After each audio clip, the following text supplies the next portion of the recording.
David Muir, ABC's World News Tonight, America's most watched newscast. Now streaming same day with all the breaking news of the day on Disney+. Most watched, most trusted. Now on Disney+ every night. Tonight, breaking news, a terrifying mid-air scare. A United pilot issuing a hijacking alert after authorities say an unruly passenger tried to storm the cockpit. The flight diverting to Wisconsin. Tonight, we hear from one of the passengers on board. The dramatic escape, 4 miners trapped in a flooded cave finally free after being stuck underground for 10 days. The new images of the rescue and emotional reunions and how they crawled their way out of a maze of narrow tunnels. The critical piece of equipment that likely saved their lives. We're also learning that 5 Americans, including U.S. troops, were injured in an Iranian missile attack on a U.S. base in the Middle East. It comes as President Trump weighs a deal with Iran to reopen the Strait of Hormuz. Ian Pannell standing by with late reporting. New developments on a string of legal setbacks for President Trump. In a stunning turnaround, a federal judge now reopening the president's $10 billion lawsuit against the IRS to investigate allegations of fraud. Plus, what we're learning tonight about the president's recent visit to Walter Reed Medical Center amid questions about his health. A police officer fired after this violent confrontation, the disturbing video going viral and sparking outrage in the community. Cases of the deadly Ebola virus doubling in just days. Top health officials visiting the epicenter of the outbreak. The virus spreading rapidly, with the U.S. set to host the World Cup in less than 2 weeks. And news tonight on the American doctor infected. Reports just coming in.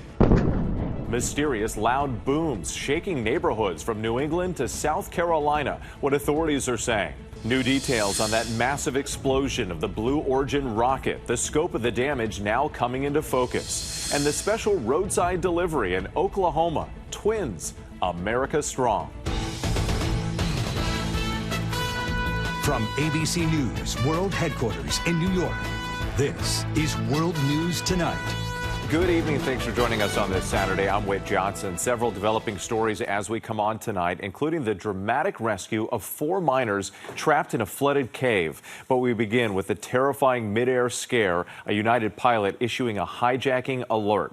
The United flight heading to Minneapolis suddenly diverted to Madison, Wisconsin, after a 75-year-old man allegedly tried to storm the cockpit. Law enforcement officials on board that plane working together to subdue the man. Well, we're now learning about the investigation and that passenger. ABC's Ike Ejiochi leading us off tonight. Tonight, an investigation after authorities say a 75-year-old man repeatedly attempted to breach the cockpit door on a United Airlines flight from Chicago. 5 members of law enforcement on board struggling to subdue him in the aisle. It's actually a situation where we might have to close the airfield due to potential hijack. The Boeing 737 bound for Minneapolis with 147 passengers and 6 crew on board. But just before 9 p.m., all of that changed. The captain diverting the plane to Dane County, Wisconsin. Yeah, we'll land, take a left turn, just have law enforcement stand by the aircraft just in case, but I'm very confident with the 5 that we have on board back there. Witnesses say sheriff's deputies immediately boarded the plane. Mike Rundle was traveling with his wife. 5 police officers came on the plane and asked the gentleman to stand up, put handcuffs on him, and walked him out, taking this very seriously. And of course, you have to, if that, you don't really know what the intentions are of any person that might be, trying to get into a cockpit of a commercial airplane. The remaining passengers resuming their flight after security checks. Somebody with some sort of device and a sweatshirt that said bomb squad walked by. You're going to have to go to the gate so law enforcement could sweep the plane. Dane County, Wisconsin authorities say the man appeared to be confused and in a mental health crisis. Now, the FBI is handling this investigation and say no charges are being pursued at this time. Whit? All right, Ike Ejiochi, we appreciate it. Now to that remarkable and dramatic scene unfolding in Laos. 4 men trapped in a flooded cave for 10 days, escaping from a maze of muddy tunnels on their own. The emotional reunions as they came to the surface, the miners later seen receiving medical treatment on stretchers, wearing oxygen masks and wrapped in foil blankets. And what we've learned about the critical piece of equipment that likely saved their lives. Here's ABC's Britt Clennett. Tonight, the extraordinary scene in Laos. 4 miners stuck underground in a flooded cave for more than a week, emerging on their own. Cries of joy as they embrace rescuers and collapse onto the ground. I was literally about to head into the cave myself when all of a sudden we heard all these cheers and spun around, and 4 very muddy miners just suddenly emerged out of the cave on their own. I spoke with Josh Richards, one of the rescue divers. He had been moments away from entering the cave. They're very tired, they're very dehydrated, they're malnourished. Rescuers bringing a 5th man to safety hours earlier, teaching him to use scuba gear, helping him navigate through those narrow, jagged crevices, crawling on his hands and knees. It is genuinely a miracle that Nico managed to pull out the first guy last night. The 5 were first located Wednesday, discovered huddled together on a rock. Torrential rains in recent days had flooded the caves, rescuers using pumps to remove that murky water. We were determined that we were going to have these pumps moved around in order to remove as much water as possible, and apparently these guys have decided they didn't want to stay in the cave any longer. Those men perhaps sensing a make-or-break moment as water levels fall, seeing an opportunity to get out and taking it. These guys have literally just crawled themselves out 300 metres through a horrendously tight cave. They've obviously shown an amazing spirit in order to pull themselves out. And tonight, officially 2 men remain missing. And with the focus now is on those 2 men who are yet to be located. Rescue teams continuing the search for them, but monsoon rains threaten to fill the cave right back up. And still so much relief. The other miners are safe. Britt Clennett, thank you. Next tonight, we're learning new details about several Americans injured, including U.S. troops, in an Iranian missile strike targeting a U.S. base in Kuwait. It comes as President Trump weighs a deal with Iran to reopen the Strait of Hormuz. ABC's chief foreign correspondent, Ian Pannell, reporting from Jerusalem. Tonight, the toll of the war with Iran on U.S. troops rising. A source telling ABC News several troops and civilian contractors were injured in an Iranian missile strike towards a U.S. base in Kuwait Wednesday. That missile intercepted those Americans suffering minor injuries from falling debris. And tonight, CENTCOM saying it disabled another ship trying to breach the U.S. blockade on its way to Iran. Officials saying U.S. forces issued multiple warnings before an aircraft fired a Hellfire missile into its engine room. Meanwhile, there's still no breakthrough deal with Iran. President Trump demanding Iran reopen the Strait of Hormuz, guarantee it won't develop a nuclear weapon, and that it hand over its highly enriched uranium after a 2-hour meeting in the Situation Room. Iran insisting its nuclear program isn't part of these current negotiations. But today, Secretary Pete Hegseth signaling confidence. Iran may not want to give up their nuclear ambitions, but we believe at the table they can and will over time, given the right set of incentives. The search for a deal with Iran complicated by Israel's expanding war in Lebanon against Iranian-backed Hezbollah. Hundreds of thousands of people have been ordered to leave their homes, with more than 400 killed during the ceasefire. Hezbollah stepping up its attacks in northern Israel. With Prime Minister Netanyahu ordering his troops to advance, but Iran insisting that Israel cease fire as part of any broader deal with the U.S. Ian Pannell, thank you. And tune into This Week tomorrow morning for more on the latest state of negotiations with Iran. Tonight, an extraordinary move by a federal judge, essentially reopening President Trump's lawsuit against the IRS to investigate allegations of fraud. It all surrounds the settlement with the DOJ that created a nearly $2 billion compensation fund for people claiming they were unfairly targeted by the Biden administration. Here's ABC's senior White House correspondent, Selena Wang. Tonight, a string of stunning legal setbacks for President Trump. The judge who oversaw Trump's $10 billion lawsuit against the IRS now moving to reopen the case to investigate allegations of fraud. In a striking turnaround, Judge Kathleen Williams ordering Trump to respond to grievous allegations that his settlement was premised on deception. Trump had dropped the suit in exchange for the creation of that so-called anti-weaponization fund, $1.8 billion in taxpayer money to compensate Trump allies who claimed they were unfairly treated by the Biden Justice Department. Even riders who attacked police officers on January 6 could see payouts. We've got a slush fund for people who could have assaulted police officers and get compensated for it. The judge giving Trump until June 12th to respond. This as another judge in Virginia rules to temporarily block payments from that fund. And tonight, Trump blasting another legal ruling, a judge ordering him to remove his name from the Kennedy Center within 2 weeks. So before we took over, just a year ago, the legendary, this wonderful place was literally on the verge of collapse. Trump claiming without evidence it was politically motivated, posting the judge would rather see it die than have President Trump transform it into something that everyone could be proud of. And the president facing yet another setback in the performing arts. The majority of musicians slated for the Trump-backed event celebrating America's 250th now pulling out. The president now saying he'll hold a rally on Wednesday on the National Mall to replace the planned concerts. Selena Wang joining us now from the White House. And Selena, you're also getting new details on President Trump's health and a recent visit to Walter Reed Medical Center. That's right, Whit, and this was President Trump's third visit to Walter Reed in just 13 months. The report says that the president is in excellent health, but it also recommends he exercise more and lose weight. All of this coming amid persistent questions about the president's health. And as for that bruising, Whit, that is often seen on the president's hands, well, the doctor attributes that to handshaking and aspirin use. Whit. Okay, Selena, thanks so much.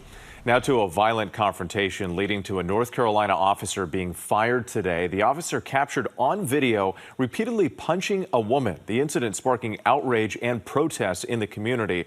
We want to warn you, some of these images are disturbing. Here's ABC's Andrew Dimber. Tonight, a North Carolina police officer seen in this now viral video showing him repeatedly punching a woman has been fired. This incident does not reflect the values of the Shelby Police Department. The doorbell camera video shows a Shelby police officer taking 34-year-old Sherry Moore to the ground before striking her multiple times. Another officer is seen running into frame, appearing to tell his colleague to stop. Moore can be heard asking the officers to call her father, saying she's not on her medication. I'm not on my medication. Authorities had said the incident happened while officers were conducting a criminal investigation and encountered a suspicious female in the area. But exactly what occurred before the recording started remains unclear. No justice, no peace. The video sparking protests Friday. You can only imagine how I feel to see my niece body slammed to the ground at 90 pounds, no matter what she was charged with, arrested for. And tonight, Moore's family sharing photos they say show her injuries following the encounter. This is an example of how a community can move forward when we have a terrible situation arise. We take responsibility, we engage in dialogue, and we try to come to solutions that will result in the best outcome. And with tonight, the family tells us that all charges have been dropped against Sherry Moore as the state's Bureau of Investigation is reviewing potential criminal charges for that now fired officer. Whit. Andrew Dimbert reporting tonight. New details on that deadly bus crash on I-95 in Virginia. 5 people killed, including 2 children, in Friday's multi-vehicle collision. The driver of that bus now charged with 2 counts of involuntary manslaughter with additional charges pending. This comes as the NTSB says excessive speed was a factor. They say the driver failed to slow down for traffic in a work zone. Overseas now to the deadly Ebola outbreak. The number of cases and fatalities surging tonight. The head of the World Health Organization traveling to the epicenter of the outbreak. ABC's Marcus Moore is joining us now. And Marcus, medical workers are facing an uphill battle. With this deadly outbreak is spreading rapidly, reported cases of Ebola nearly doubling in just days.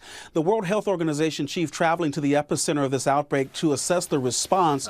We know that more than 240 people are dead, and there are over 1,000 suspected and confirmed infections in the Democratic Republic of the Congo and in neighboring Uganda. U.S. officials now setting up a special medical facility at a base in central Kenya, which would be used to potentially care for Americans who are at high risk of exposure to the virus. But a Kenyan judge is putting that on hold for now. And tonight, a colleague says that the infected American doctor, Peter Stafford, is, quote, doing really well, but remains weak as he undergoes treatment in Berlin. All of this is unfolding as the U.S. prepares to host the World Cup in less than 2 weeks. Whit. Okay, Marcus Moore, thanks to you.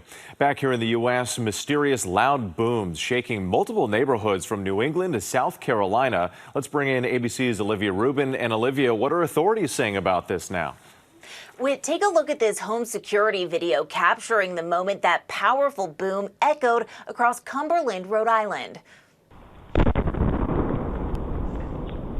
The U.S. Geological Survey now saying this was a sonic boom, possibly caused by a suspected meteor that may have exploded high above the Massachusetts coast. It comes just days after another mysterious boom shook parts of South Carolina. Officials said that sound was also consistent with a sonic boom, not an earthquake. So many people reporting those loud booms. Thank you, Olivia. Tonight, at least 3 people are dead after the U.S. military conducted a strike on an alleged drug trafficking boat in the eastern Pacific Friday. Video released by U.S. Southern Command shows the vessel erupting into a fireball. Officials say it's the 3rd such strike this week under Operation Southern Spear. When we come back, the powerful storms taking aim right now, including possible tornadoes. Plus, the urgent search for this man accused of killing a police officer in the line of duty. New details on that massive Blue Origin rocket explosion that could impact NASA's moon mission. And imagine looking out your window and seeing this, the frightening mountain lion encounter. Stay with us.